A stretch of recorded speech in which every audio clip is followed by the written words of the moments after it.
का नरेंद्र भाऊंनी सांगितलं, महाले साहेबांनी सांगितलं, तुमच्यावर जो काय आरोप होतो त्याच्या संदर्भात मी सांगतो.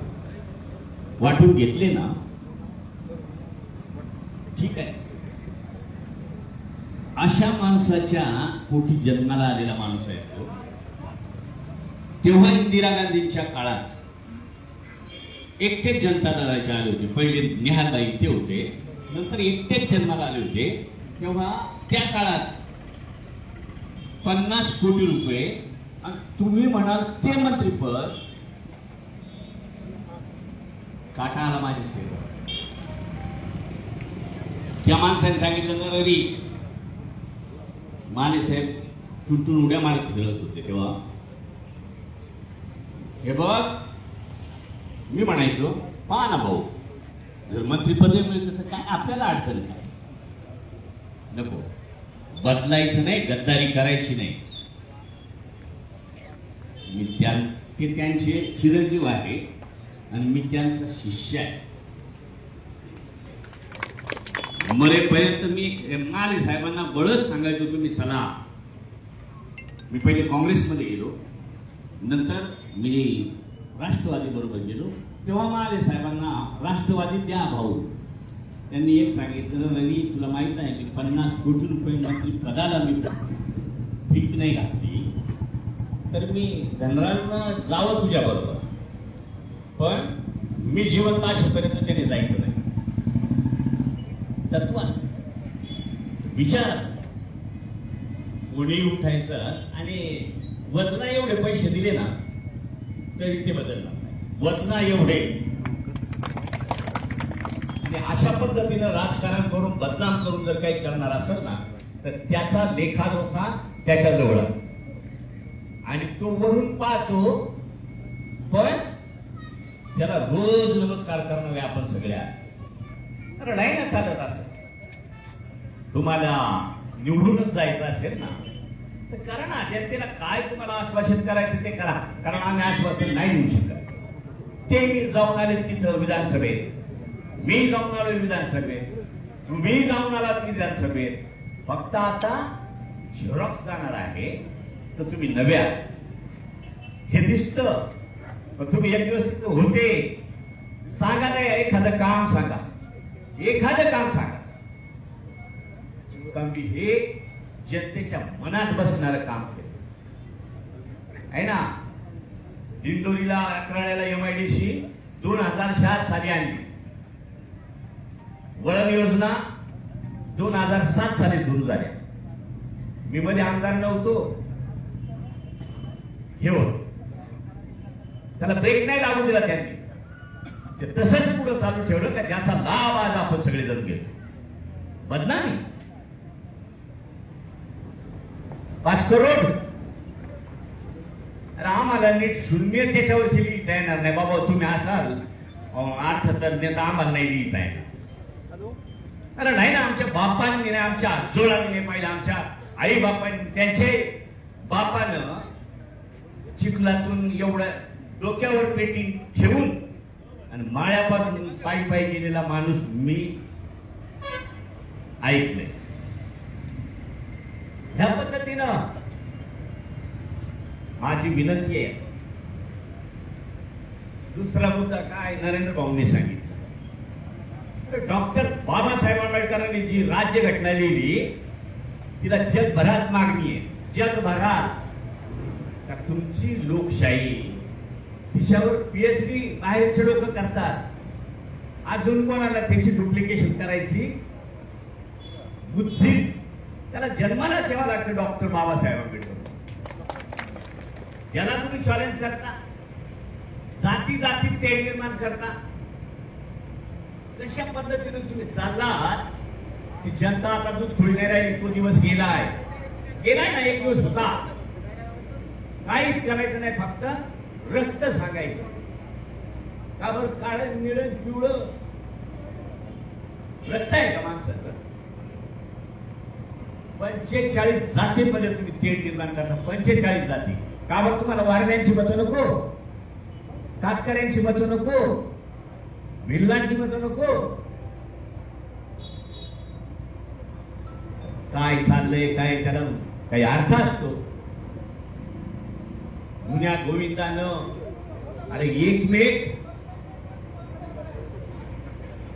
अनेक लोक ज्यांना बहिणी नाहीत, माझ्या बापाला एकच बहीण होती, त्यांनी सुद्धा दोन बहीण शेवऱ्यांची केली होती.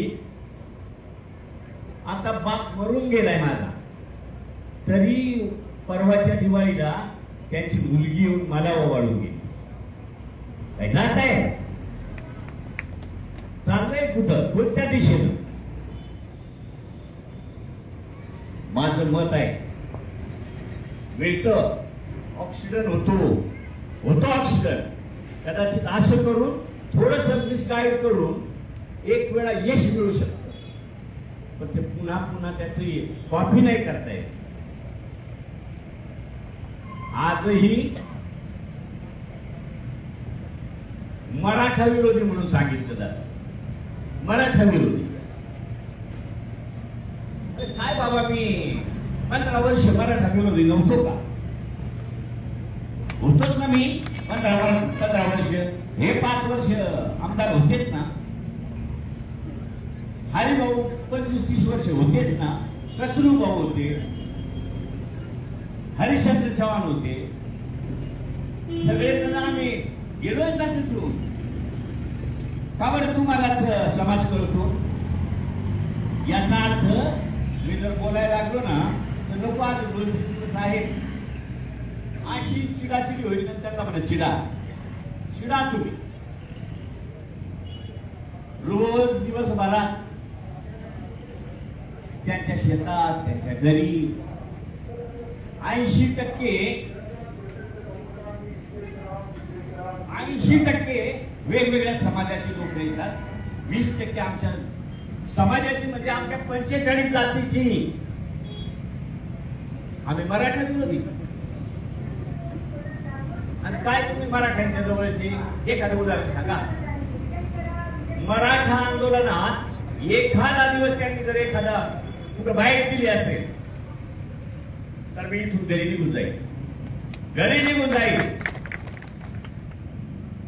प्रतिनिधी आहेत आपण. मराठ्यांचं आंदोलन असं मराठ्यांबरोबर गेले पाहिजे. अजून एखाद्या समाजाचे काही डिमांड असेल त्यांच्या बरोबर गेले पाहिजे. दाखवा तुम्ही. कारण निव्वळ आदिवासींच्या एखाद्या स्टेजवर भाऊ जर भाषण केलं असेल किंवा पाठिंबा दिला असेल, 2 वर्ष रात्रंदिवस पोरांनी तपश्चर्या केली, गाळागुळात झोपली. एखाद्या दिवशी जाऊन तुम्ही त्यांना सांगितलं का चहा नका पाजू, जेवायला नका देऊ? वणीवाल्यांनी कॉलेजवर जेवायला दिलं, बाहेरून लोक यायची, पाव वडे द्यायची, आपण दिलं काही? का बरं? जात आणि म्हणून मी सांगतो ताई, जे आदिवासी बरोबर ना. अरे माझ्या बायकोनं तुमच्यासारखी तांबडी फडकी रोजही घालते, तुम्ही साडी वापर. माझी बायको रोजही धांदुकर फडकीवर राहते. इथंच नाही, मुंबईमध्ये सुप्रियाताईंना सुद्धा ही तुमच्या आदिवासी फडकी पांघरायला लावणारी माझी बायको आहे. काय म्हणून तुम्ही सांगता? मला मतांसाठी जातीचं सांगता? लिहून द्यावं मला का? मी आदिवासी पुरतच सांगतो. जे सुप्रीम कोर्टात केस चालू आहे ना सर. द्यायचं कुठं? अरे एका सुनावणीला 13 लाख रुपये लागतात. एका सुनावणीला. कोर्टात पहिल्या सुनावणीत निकाल नाही लागत. 50 सुनावण्या होतात. का बरं आता तुम्हाला जात आठवतो? अरे महाराष्ट्रातून लोक सांगतात.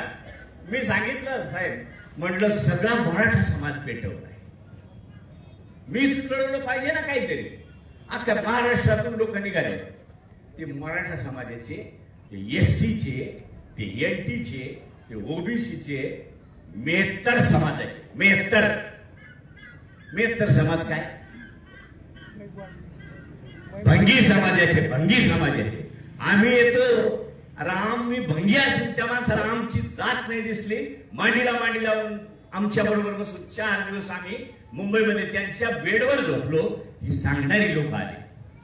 मत नाही देणार तर पाया पडतील.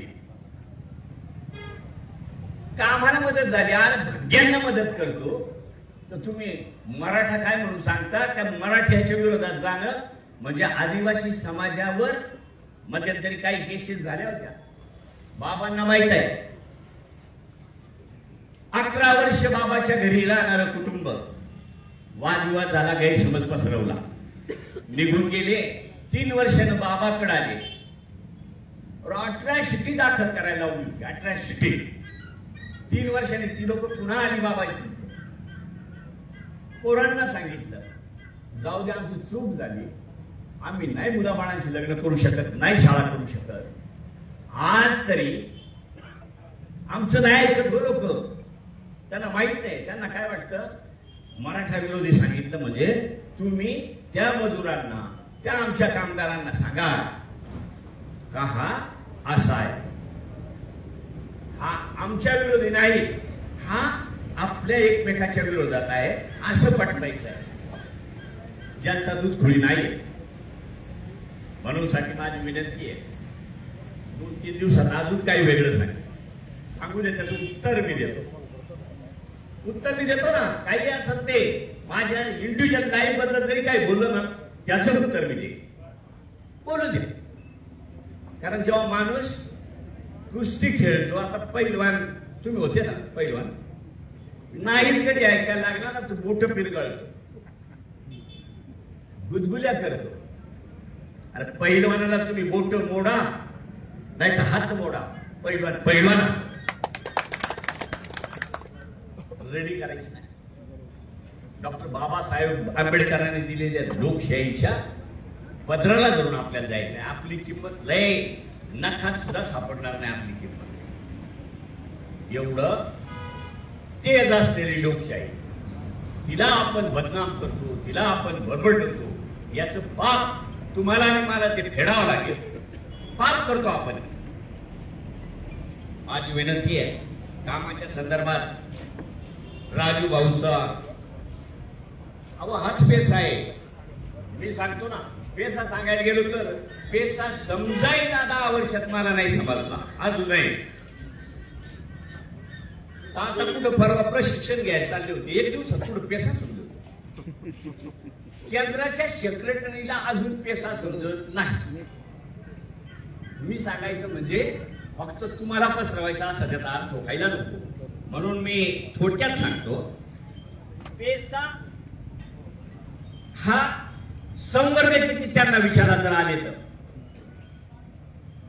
संवर्ग किती आहे हे काय माझ्या घरी बनवून आणलं नाही. सचिन ते पेसा ते काल होतो मला गडी घातलेलं. तर पेसा हा 17 संवर्ग असे आहेत, नाही 17 संवर्ग असे आहेत का क्लास 3 आणि काही क्लास 4. काल घडी घातलेलं होतं मी लिहिले त्याच्यात. एकूण संवर्ग आहे 9983. किती संवर्ग? 9983. तिथं जे 13 जिल्हे आहेत त्याच्या 13 जिल्ह्यांमध्ये जिथं आदिवासीची लोकसंख्या ही त्या जिल्ह्यात 25% आहे, तिथं 25% भरती ही होईल. पेसाचीच नाही, जेव्हा भरती होईल तेव्हा 17 जागा ह्या त्या 25% लोकसंख्या असलेल्या तिथं 17 जागा ह्या आदिवासी. आणि 17 100 मायनस 17 किती झाले? 87. बरोबर ना? 83. नाही हा बरोबर. 83 जागा कोणाच्या? इतर समाजाच्या. का बरं मग इकडे तर तुम्ही सांगता हा मराठ्यांच्या विरोधात आणि हा हिंदू महादेव कोळी समाजाच्या विरोधात. अरे 17 जागांसाठी तुम्ही मला एका बाजूने जनरलला विरोधात नेता आणि दुसऱ्या बाजूने कळत नाही का पोरं लय सुशिक्षित झाले आणि पेसावरचा अभ्यास हे 5-6 जण सांगत असतील ना, यांच्यासारखी एक माणसं सुद्धा 10-5 लोकांना 50 लोकांना त्याचं उत्तर देते, कारण ते तेवढा अभ्यास करतात. अशी महाराष्ट्रभरात लाखोनी पोरं मिळतील, लाखोनी. आम्ही अन्याय केला किंवा नाही केला हे सांगणार. 9,983 संवर्ग आहे, म्हणजे 10,000 झाले. 10,000 13 जिल्ह्यांमध्ये 25% लोकसंख्येच्या ठिकाणी 25% आणि उर्वरित 83%. 50% लोकसंख्या ज्या जिल्ह्याची असेल तिथं 50% आदिवासी आणि 50% ओव्हरऑल. कायदा 95 साली झालाय, तेव्हा साहेब आपण होतात तिथं. 95 साली झाला आहे, त्यावेळेला तुम्हाला रीतसर पत्र दिलंय शासनानं.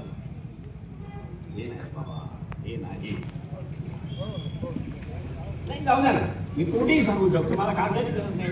पण नको बा, याचे काय महाराष्ट्र शासनाचे कागद आहेत काय? आमचे त्यांनी तिकडे उंदरीला नाही बनवले, आमचे स्वतःचं नाव उंदरी आहे. आणि मग काय, तर तुम्ही त्या दिवशी फक्त आदिवासींसाठी लढला, हे त्या दिवशी काळात आहे का बरं? जरांगे पाटील एवढ्या दिवसापासून लढतात. तुम्हाला त्यांच्याकडे जाऊन विचारला असतं तर माझ्याविषयीचा टप्पा टोळा बरोबर ते सांगते. तुम्ही नाही गेले कारण मला गरज होती, मी गेलो, म्हणजे मताची गरज नव्हती. पण त्यांनी, मी ज्या दिवशी आंदोलन केलं त्या दिवशी त्यांनी बाईट दिली, अरे हा माणूस वेगळा माणूस. काय झालं? तिथं गेल्यावर मी ESW वर बोललो. ESW वर बोललो. त्या साहेब ESW होतो आपल्याला, जनरल समाजाला EWS. आणि त्याच्यानंतर 10% जे रिझर्वेशन मिळालं त्याला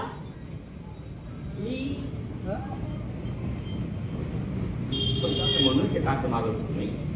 पण त्याच्यात जी भरती झाली, पोलीस भरती, महाराष्ट्राचा पहिला माणूस मी गेलो, सन्मान आहे मला. मुख्यमंत्र्यांना, त्यांच्या सचिव भट्टांना मी सांगितलं तर पिंपळणाऱ्याच्या आमच्या 2 लेकी, 2 भाच्या मेरिट आले हो, जवळक्याची आहे, तुमच्या जवळकीच मेरिटला आली. उद्या ऑर्डर होणार, रिझर्वेशन आलं, त्यांचं सगळं मागचं पाणी केलं. अशी 1700 महाराष्ट्रातली मुलं आहेत, ते आता शिक्या मारत असते, ट्रेनिंग घेत राहिली असते. ते का त्याच्यामुळं बंद पडलं ते मी एक सांगितलं. आधी संख्येपद बोगस आदिवासी 1,35,000 आहे. आधी संख्येत 18,500 आहे. त्यांच्या भरत्या करा. 14 साली भरत्या थांबल्या, 19 साली प्रमोशन थांबले. आता प्रमोशनला काय आदिवासी वेगळे आहेत? सगळ्यांचं प्रमोशन थांबलंय, ते सुरू करा. सगळ्यांचं उत्तर एकच होतं, सुप्रीम कोर्टात केसेस आहेत त्या सगळ्या. ओबीसी मराठा सुप्रीम कोर्ट, आदिवासी पेसा सुप्रीम कोर्ट, तुमचा EWS हायकोर्ट. असं सगळं थांबल्यामुळं सगळ्या भरत्या थांबल्या होत्या. ज्या दिवशी ज्या पद्धतीने आंदोलन केलं त्या दिवशी रात्री जाहिरात निघाल्या. रात्री प्रमोशन साहेब दुसऱ्या दिवशी झाले. मी प्रमोशन दुसऱ्या दिवशी झालं. जाहिरात जी निघाली, जाहिरात निघाल्यावर मराठा व इतर मागासवर्ग 93 जागा बेरीज करून घ्या आणि आदिवासीसाठी 12 जागा. ह्या 12 थांबल्या होत्या म्हणून आंदोलन केलं असं समजा. पण 93 तुमची ऍड आली. काय मी मराठा विरोधी, काय मी जनरलच्या विरोधात, कागदावर दाखवा ना. आणि हे पूर्ण महाराष्ट्राचं आहे, प्रत्येक ठिकाणी पहा. इथं 53 जागा इतरांना, 8 आदिवासींना सुरुवात झाली. हे प्रमोशन आणि काही लोकांनी मला सांगितलं, साहेब सुरेश भाऊ, काही लोक प्रमोशन झाल्यावर आली, साहेब एक समाधान झालं, ते साहेब 3 वर्षापूर्वी पैसे जास्त मिळाले, पण आता महिना सव्वा महिना रिटायरमेंटला राहिलाय, पण कैलासवासी उपनिरीक्षक नदीवर फोटो खाली लिहिलं जाईल, ती सुद्धा माझी इस्टेट आहे. आणि त्यांनी तपश्चर्या केली, शेवटच्या श्वासाला त्यांना हे कोण आहे, हे पहा, हे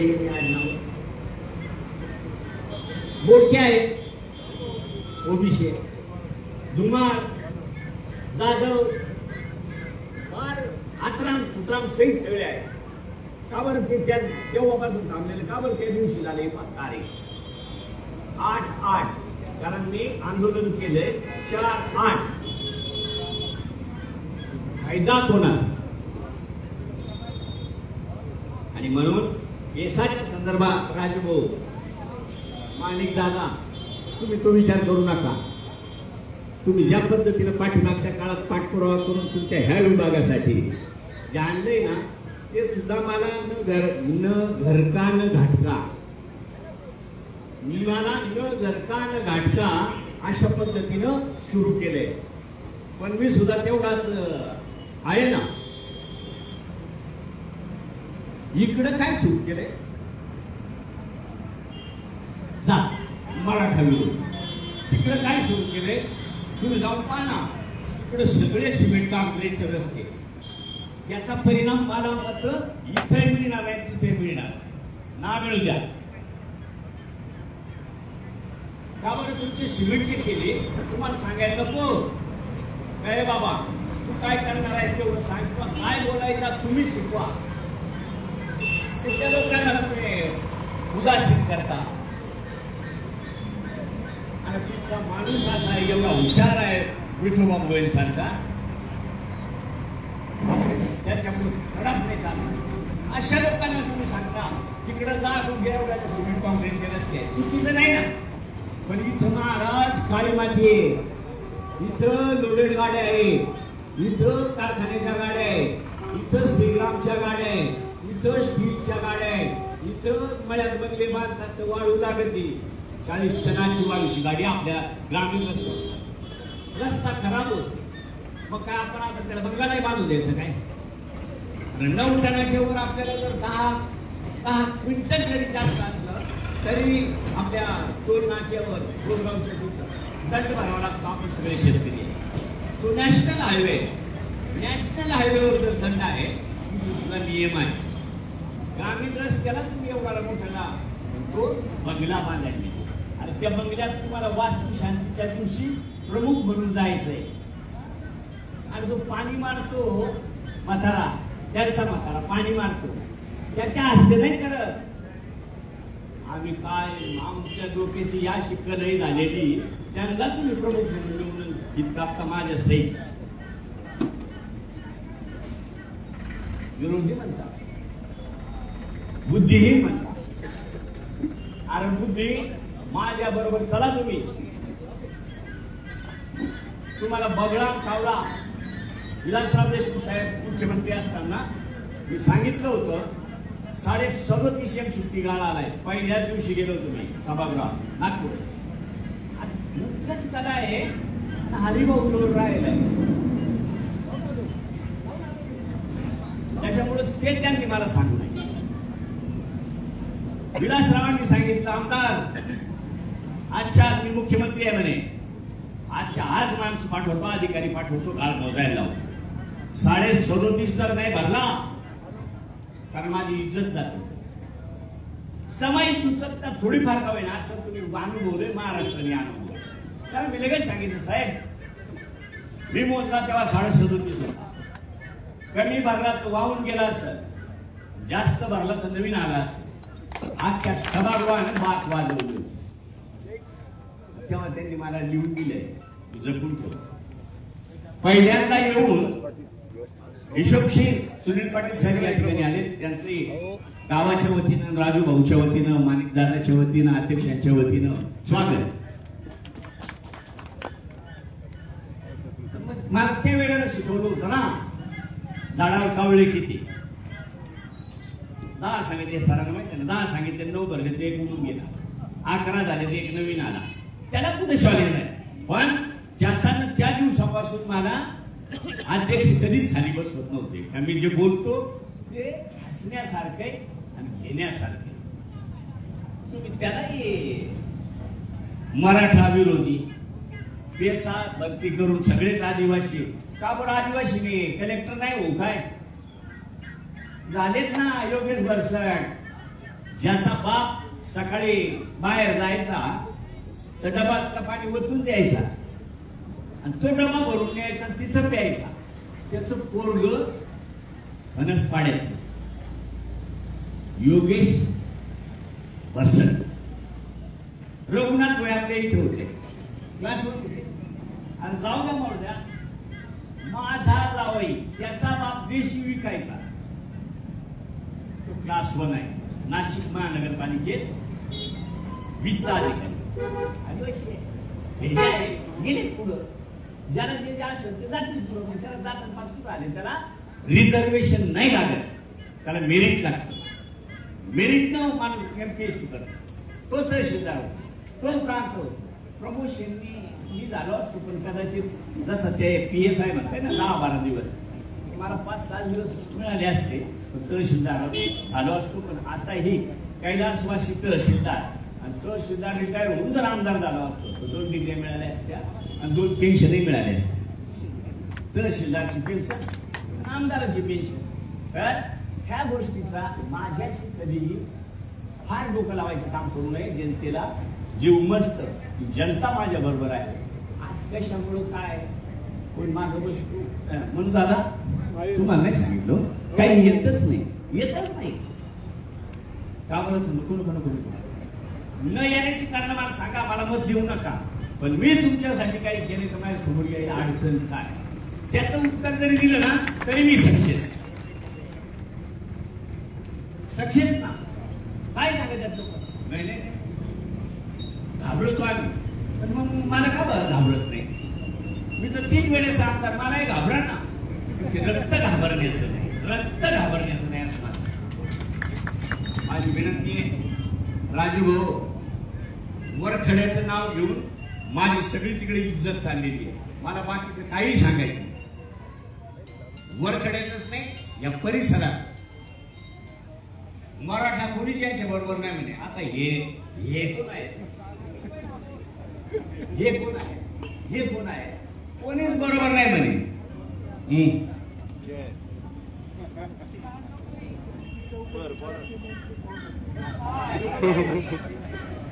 म्हणून आपल्याला हे मी सांगण्याबरोबर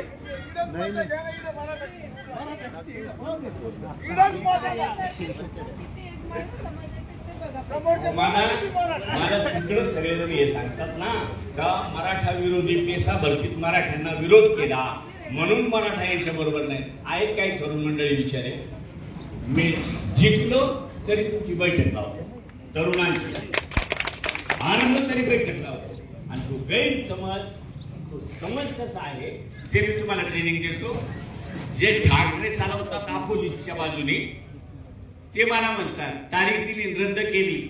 ते ठाकरे काय म्हणायचे, यांनी वेळ मागितला होता, आम्हाला प्रशिक्षण द्या पेशावर, आम्ही याचा भेद पाहतो. आधी हो म्हणून गेला आणि कोणाच्या विरोधात तर झिरवाळ साहेबांच्या विरोधात. झिरवाळ साहेबांच्या विरोधात असेल तर तो माणूस आहे, मी नाही तुम्हाला वेळ द्या.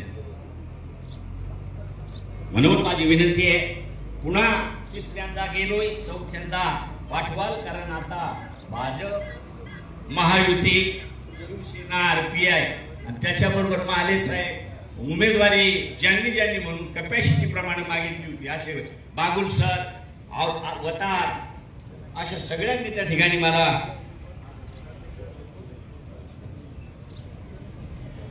आता त्याच्यावर कशाला तुम्ही चिंता करता हो. बाबान बबन अण्णा मुंबईला जायचे, काय वडजे साहेब जायचे, एवढी लोक. और बँक आणि बाबा, आपणच जर आता समजा लिबर डोळ्यासारखं विसरून जाणार असतो ना, अरे तुझ्या बाबाने काही लोकांची बँकेच्या माध्यमातून लग्न लावून दिली. माझं तर एकही इलेक्शन मी दुसऱ्या कोणाच्या भरोशावर केलं नाही. इलेक्शन लागलं बरं, बाबा एवढे भारी का मलाही पैसे द्यायचे. माले साहेबांना नाही सांगायचे तुमचाही 7-12 आणा आणि जुजा. ते केलं ना पण तुम्ही हे बाप. आता त्यांनाही नावं ठेवायची. मला तर फार घरापर्यंत माझ्या, कारण बायको खवळली तर समुद्र थांबू शकतो माणूस, समुद्र थांबू शकतो पण बायको नाही थांबू शकतो. बायकोला सुद्धा दिलं खवळवून. हा, तिला मी सांगितलं आता 288 मध्ये कमीत कमी 30% 2-2, 3-3 आहेत. आम्ही थोडेच असे आहेत काही एक आहे त्यांचे युनियन मध्ये सभासद होऊन जाईल. तुम्हाला लागू नको. आता हे राजभाऊ तुम्ही या, यांच्या बरोबर जा, माझ्या बरोबर या. हे आप्पा आहेत साक्षीदार. 13 दिवस आप्पा घरी नाही आला. 13 दिवस इथं भावाला कोणाला गॅसवर ठेवलं होतं, ऑक्सिजनवर. सून ऑक्सिजनवर होती. हे काका म्हणायचे तुम्ही काळजी नका करू आम्ही सगळे आहेत. मला सांगायचे आप्पाला तुम्हाला जोडी लावू द्या. काय आप्पा काय तिथं मुंबईला 13 दिवस काय केलं ते. हा राजू भाऊ, हे माणिकदार.